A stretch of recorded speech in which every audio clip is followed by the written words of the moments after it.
Hi friends, എല്ലാവരും സുഖമായിട്ടിരിക്കണമെന്ന് വിശ്വസിക്കുന്നു. ഇന്ന് ഞങ്ങളെല്ലാവരും കൂടെ ഒരു അമ്പലത്തിലെ ഉത്സവത്തിന് പോയൊരു കുഞ്ഞു വീഡിയോ ആണ്. ഞങ്ങളുടെ വീടിനടുത്ത് തന്നെ മാങ്കടവ് എന്ന് പറയുന്നൊരു സ്ഥലത്തുള്ളൊരു കുഞ്ഞ് അമ്പലമാണ്. പക്ഷേ നമ്മൾ എന്ത് ചോദിച്ചാലും തരുന്നൊരു ദേവി അവിടെ ഇരിക്കുന്നത്. എനിക്ക് അനുഭവം ഉള്ളത് കൊണ്ടാട്ടോ ഞാൻ അങ്ങനെ പറഞ്ഞത്. അപ്പോൾ ഞാൻ, ഹസ്ബൻഡ്, മോള്, ഞങ്ങളുടെ ഇവിടുത്തെ അമ്മ എല്ലാവരും കൂടെയാണ് പോയത്. അപ്പോൾ ഞങ്ങൾ ചെന്നപ്പോൾ വലിയ തിരക്കൊന്നും ഉണ്ടായിരുന്നില്ല.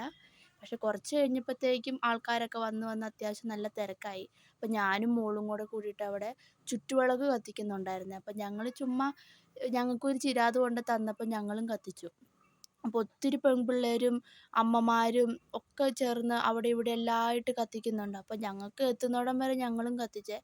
പിന്നെ ഞങ്ങൾക്ക് അത്ര ഹൈറ്റ് ഇല്ലാത്തതുകൊണ്ട് മണ്ടയിലോട്ടൊന്നും കയറ്റി കത്തിക്കാൻ പറ്റില്ല. അപ്പോൾ മോളും ഉള്ളതുകൊണ്ട് ചിലപ്പോൾ വല്ല തിരി എങ്ങാനും കയ്യിൽ നിന്ന് പോയാൽ അത് പിന്നെ അത്ര അങ്ങനെ അങ്ങ് ചിന്തിച്ചതുകൊണ്ട് ഞങ്ങൾ ഒത്തിരി അങ്ങ് കത്തിച്ചില്ല. ഞങ്ങൾക്ക് പറ്റുന്ന പോലെ ഞങ്ങളും കത്തിച്ചു. അപ്പോൾ മോൾക്ക് പിന്നെ തിരി വേണമെന്നൊക്കെ പറഞ്ഞ് വാശി പിടിച്ചപ്പോൾ ഞാൻ അവളെ അങ്ങ് ഇറക്കി വിട്ടു. അത് ഒരു അബദ്ധമായെന്ന് തോന്നുന്നു. അവളങ്ങ് പിന്നെ ഞാൻ വിളിച്ചിട്ട് വരുന്നേ ഇല്ലായിരുന്നു. അവൾ അമ്പലം മൊത്തം കറങ്ങി നടക്കുമായിരുന്നു. ഈ കല്ലൊക്കെ ഇട്ടുകൊണ്ട് നടക്കാൻ നല്ല സുഖമല്ലേ. അപ്പോൾ ഞാൻ വിചാരിച്ചു എന്തെങ്കിലും കാട്ടട്ടെ, വെറുതെ വിളിച്ച് കരയിപ്പിക്കാമെന്നല്ലാണ്ട് അവൾ വരില്ല. എന്നാൽ പിന്നെ എന്തെങ്കിലും ആവട്ടെ എന്ന് ഓർത്ത് ഞാനങ്ങ് പോയി. അവൾ കുറേ നേരം കറങ്ങി. കുറേ കുഞ്ഞു മക്കളൊക്കെ ഉണ്ടായിരുന്നേ. പിന്നെ ഞങ്ങൾ അമ്പലമൊക്കെ ചുറ്റിക്കറങ്ങി. ഒത്തിരി ഇങ്ങനെ ലൈറ്റും സൗണ്ടും ഒത്തിരി പരിപാടി ഉണ്ടായിരുന്നു ഈ പ്രാവശ്യം. അപ്പം നല്ല രസമുണ്ടായിരുന്നു കാണാൻ.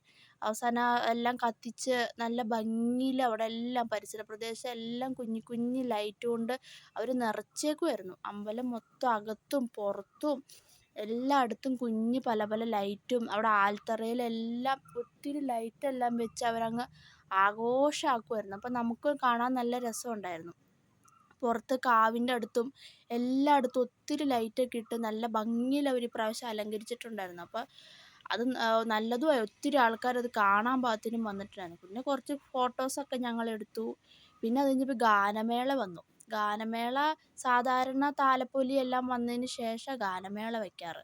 ഇപ്രാവശ്യം അവർ ആദ്യമേ തുടങ്ങി. അപ്പം ഞങ്ങൾ വിചാരിച്ചു ഇനിയിപ്പോൾ താലപ്പൊലി ഒന്നും ഇല്ലായിരിക്കുമോ എന്ന് വിചാരിച്ചു. ഒത്തിരി ആൾക്കാർ വേഗം വന്ന് കാണാൻ വേണ്ടി സീറ്റൊക്കെ പിടിച്ചിട്ടിട്ടുണ്ടായിരുന്നു. അതങ്ങ് തീരാൻ ഇങ്ങനെ തുടങ്ങാൻ വേണ്ടിയിട്ട് ഇരുന്നപ്പോഴത്തേക്കും നമ്മുടെ താലപ്പൊലിയും വേഗം വന്നു.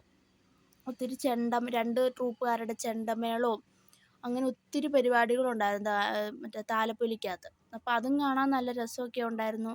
ഒത്തിരി ആൾക്കാർ, ഞാൻ പ്രതീക്ഷയേക്കാൾ കൂടുതൽ ആൾക്കാരും വന്നിട്ടുണ്ടായിരുന്നു. ഇപ്രാവശ്യം എല്ലാ ഉത്സവങ്ങൾക്കും ഒത്തിരി ആൾക്കാർ വരുന്നുണ്ട്.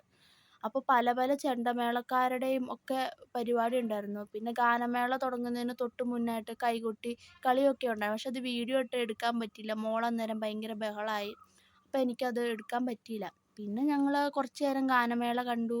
പിന്നെ താഴെ അമ്പലത്തിലേക്ക് ഇറങ്ങി വന്ന് കുറേ നേരം അതിൽ കൂടെ ലൈറ്റൊക്കെ കാണുമ്പോൾ മോൾക്ക് ഭയങ്കര സന്തോഷം. അപ്പോൾ ഞങ്ങൾ മോളെയും കൊണ്ട് പിന്നെയും വന്നു. അങ്ങനെ നല്ലൊരു വൈകുന്നേരം ആയിരുന്നു. അപ്പോൾ എല്ലാവരും എൻ്റെ ചാനൽ സബ്സ്ക്രൈബ് ചെയ്ത് സഹായിക്കും ചെയ്യണം കേട്ടോ. എല്ലാവരും കമൻറ്റും ചെയ്യണം.